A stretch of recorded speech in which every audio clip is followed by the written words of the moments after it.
there is an upsurge of complaints where the COVID-19 infected patients and COVID-19 suspects are refused on being given treatment and even the admission to the hospitals.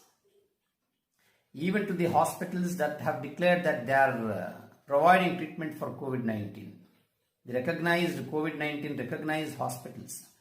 That includes government and private hospitals where number of patients are being refused for the treatment. This is criminal, this is illegal, this is unconstitutional. It pains to see a child, a baby of 6 months, where the admission to the hospitals, parents have gone to 10 hospitals and all the 10 hospitals have refused even to give minimum treatment. As per law, when there is an emergency, hospitals or the doctors cannot refuse to give treatment. It goes against their ethics, their professional conduct. It is unconstitutional. Article 21 is very clear. The right to life and dignity must be upheld, not only by the government machinery but also by the private bodies. And Clinical Establishment Act, Indian Medical Council guidelines, rules, Consumer Protection Act, everything is very clear, and according to all these acts, refusing a patient who comes with an emergency situation, who is in an emergency situation, be it an accident or in present case COVID-19, a suspect or a person who is infected by COVID-19, when he comes to a hospital, especially where the hospitals are equipped, are recognized to treat COVID-19, are refusing the very entry. This is clearly illegal, criminal. They can be booked. They can also be booked under IPC 269, which very clearly says anyone who is trying to spread the infections which is dangerous to life can be booked, and the punishment will be 6 months or fine, and both. So not only the hospitals which are refusing the admission of COVID-19 patients, they are not only unconstitutional, they are not only criminal, they are not only illegal, but also they are one way spreading the virus, the coronavirus, because the patient who is infected, he must be quarantined, he must be given treatment, he must be hospitalized, and he must not be allowed to move with others, because it transmits a person to person. In such a situation, when hospitals are refusing the very entry to admit the patient who is suffering from coronavirus, that is COVID-19, he can be booked even in IPC 269, which is very clear. See, these are all the law. But the doctors, the medical fraternity should stand up to perform their national duty in the times of crisis. When the hospitals or when doctors say that we refuse to treat the very disease, this coronavirus, it is like a soldier who is standing in the war field, who refuses to fight the enemy country and returns back. Such things can't happen. So there is a oath the doctors have taken on their graduation. They have a national duty. We can understand that there is a failure from the government. Government missionaries have failed to provide proper subsidies, proper equipments, proper assistance to the private hospitals, and proper protective kits to the doctors who are treating. That is a failure of the government. That does not mean that the government, the hospitals, the doctors, private doctors should give up. There will be a fight on the government. This government, whoever whichever the political party that may be ruling, they will have to answer the people. They will also be held liable for their major failures. In an incident where a baby of 6 months died because of COVID-19, after going to 10 hospitals and all 10 hospitals have refused. And on cremating the baby, the father has come to the Chief Minister's office. He has come all alone with a photograph of his baby, dead baby. His only complaint was that he wanted to meet the Chief Minister and urge him that such incidents does not repeat. He is an upright citizen. We must all salute that father. Even after losing his baby, after the death of his baby, he has come to the Chief Minister's house to urge that such things will not repeat and to request the Chief Minister to take necessary steps, initiatives, so that such deaths should not take place. And he was dragged away. The Chief Minister must have given him a hearing. If Chief Minister was busy, at least his secretaries, his office must have given him a hearing. His right to protest was taken away by the government machinery. Police dragged him to the police jeep and he was taken away. See, such things are anti-democratic, unconstitutional. How can, see, he did not come there to pelt stones. He did not come there to agitate with the mob. He has come all alone. In spite of such pain, such suffering of losing his baby, he has come there. And the Chief Minister must have personally given him a hearing. He must understand the pain. Chief Minister is, who is the Chief Minister of a state? Chief Minister of a state, he is the head of the state. He is like a father figure. And when a father has lost his child, as a Chief Minister, is it not his duty to give a hearing? If he is occupied, if he is preoccupied, at least his office, his secretary, they must come and give him a hearing, at least minimum. They cannot bring back his child's life. Instead of doing that, they have taken him, the police dragged him to the jeep. This is unbecoming of a government, whichever the government it may be, irrespective of political affiliations. See, it is understandable that the entire world is facing this pandemic, not just India. And everywhere there are deaths. This is nothing new, because still there are no known preventable vaccines that are available. The trial and error method is going down. Everything is understandable. But at least providing a treatment, providing an aid, medical aid during an emergency is the duty of the government and also the hospitals, private hospitals as well, without which they will be doing an anti-national, inhuman act. If we are not able to protect us as each other, then where is the humanity? Where are we going to end up? What is the government doing? The government is fully equipped with the resources. So they must ensure that every private hospital is subsidized properly. They are taken care of sufficiently. When the private hospitals spend their money, their energy, their time on treating COVID-19 patients who do not have money to spend for the treatment of COVID-19, it is the duty of the government to reimburse. I remember there is a law in Orissa where the acid attack, when the victims of acid attack, victims of rape, must be given free treatment in every hospital, including all private hospitals. That must be the national law now, and that should include COVID-19. There must be a national ordinance in reference to COVID-19 by the Union of India quickly, so as to ensure that every hospital must admit COVID-19 patients and treat them. This must be an ordinance, without which government hospitals are not just, the facilities available in the government hospitals are not sufficient. Government hospitals in reference to patients of COVID-19, it is a minuscule arrangement they have. 10,000 beds, they say, the Karnataka government says that they have made 10,000 beds. still not functional. That's a different thing. That is not sufficient. The patients, the infections are rising and it is likely to go up. It's very clear, and we have seen the incidences. We have seen the United States of America. So there will be an upsurge.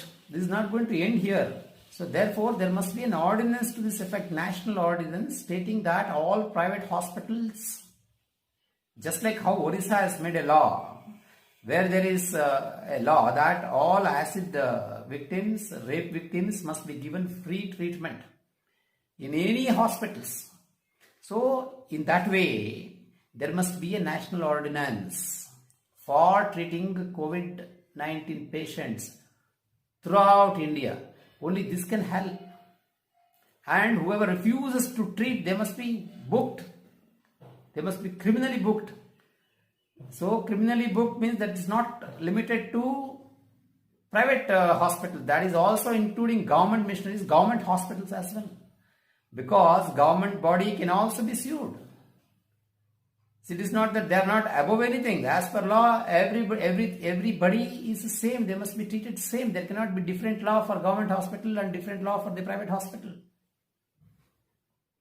So this is a national emergency situation, and such situations are faced by most of the countries across the world.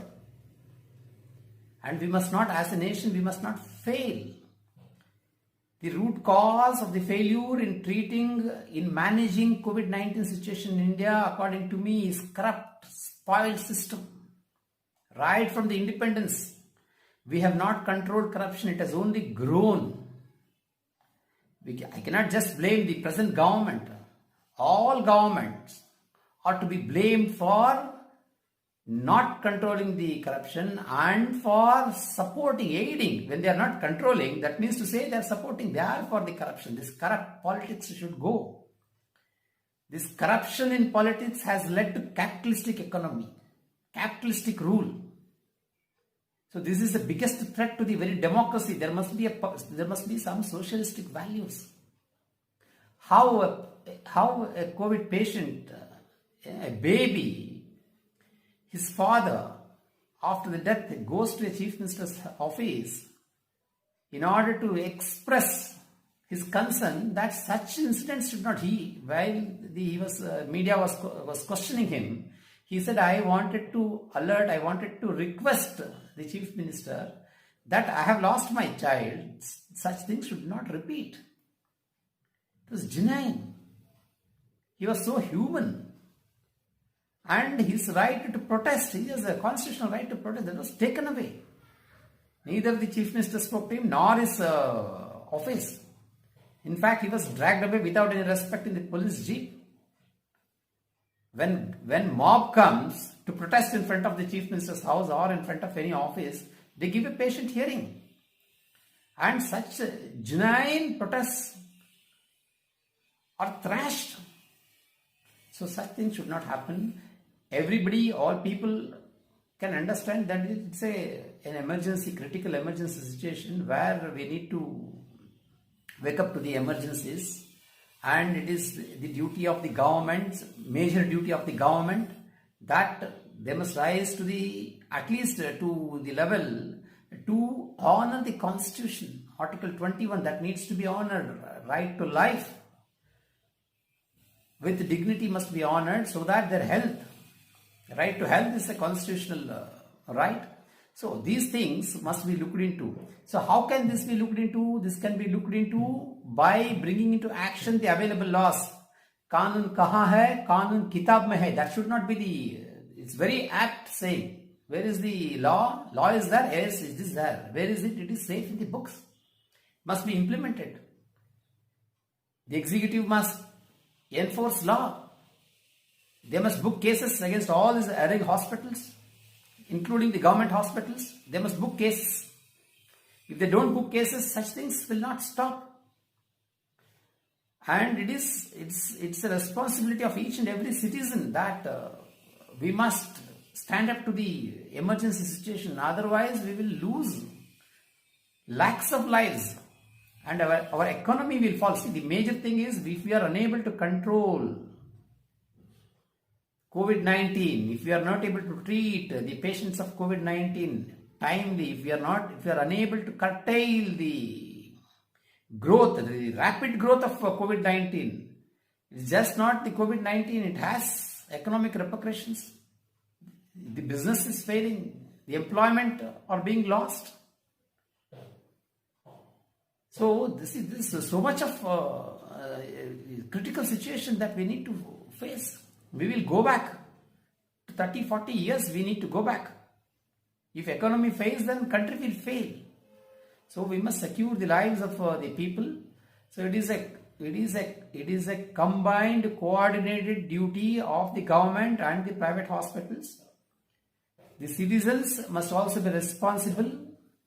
Citizens also must follow the rules and regulations so as to ensure that the COVID-19 does not spread. We as citizens must follow very strictly all the rules and regulations that is brought in. We must safeguard ourselves and also the community. We should not reach to the stage of community spread. That is another big thing.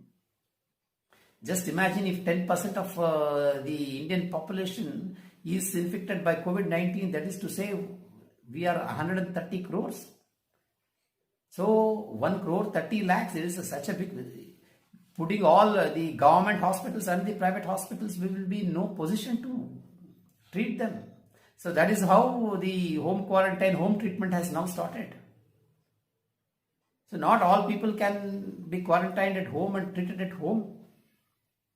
India is by majority, we are a poverty-ridden country. Though we claim to be a developing country, we are still developing. There is so much of poverty. People don't have homes to stay. 6 to 7 people stay in a single room.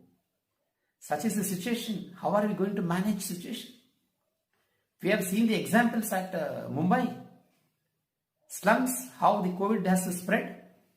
So taking cue from these examples, these situations, the government of India should become alert, all the more alert, must be cautious enough. And this law, what I am trying to say, there must be an ordinance by the Union of India that must ensure that every hospital in the country should admit COVID-19 patients. They must not refuse. As long as they have the facilities and the beds, they must not refuse. So that must be the law. Anyone, any hospital or any doctor, be it government or private, refusing to treat COVID-19 patients must be seriously dealt. They must be criminally booked. If 100 cases are booked criminally, if they are put behind bars, then everything will fall in line. So that should be the intent. That's what the law. What does the criminal law say? There must be criminal action. So without which things will not set right. So ordinance is a must. Ordinance in reference, just like in the lines of where the acid attack victims and rape victims should be treated free of cost at any hospitals. Similarly, the COVID-19 patients must also be, there must be an ordinance to this effect that they must also be treated free of cost in any hospitals. And there must be a display of notice board in every hospital. That is also a law. We have Clinical Establishment Act, it's very clear. There must be a display of board, how many beds are there, how many beds are occupied, how many beds are vacant, and including the cost, the price. Just like how we see in the hotels, the menu card, the price, that must be displayed in the government hospitals, private hospitals, everywhere. So this law must come into action. Until unless the law comes into action, nothing takes place. If it remains in the book, it is of no use. Only the lawyers will know, the legal fraternity will know, judges will know, and to some extent the police will know. How will the public know? So it must be implemented. COVID-19 is a disaster that has taken place. And disaster management is a task of the government. And it is the duty of the people, public enterprise, to cooperate with them. So this should happen. This is an emergency situation. If the government does not bring this ordinance, if the union government does not timely bring in this ordinance, India is going to lose valuable human lives. It is going to lose its economy, and we will go back. See, first of all, we must respect our constitution. Constitution very clearly respects the individual's life with dignity. Therefore, this ordinance is a must. When thousands of people are dying, lakhs of people are stranded without treatment in the hospital. Is this not a duty of the union government to bring in an ordinance? So it is an ardent plea to the Union of India and also to the state governments in their capacity, because health is a state subject. Therefore, all states can bring in an ordinance where it can give directions to the private hospitals that no COVID-19 patients must be sent back. When there is an opportunity, when there are beds available, he must not be refused treatment because it is an emergency treatment. At the same time, government should also, private hospitals cannot treat free of cost. The government should reimburse all the expenses that the private hospital includes. In fact, they can give the subsidy. So this must be the act of the government. Only then, see, constitution is in the books. The government should implement the constitution. After all, we are a democracy. We are for the people, by the people, and to the people. This is what should happen. Now, that is not happening. It is only, the government is only by the people. It has to establish. There is a duty now in this emergency situation. It has to establish that we are a democracy. How can the union government establish, or the state governments can establish that we are a democracy? That too, we are a socialist democracy and we are the people's democracy. How? Only responding to the people's problems, their sufferings, especially in the crisis of COVID-19.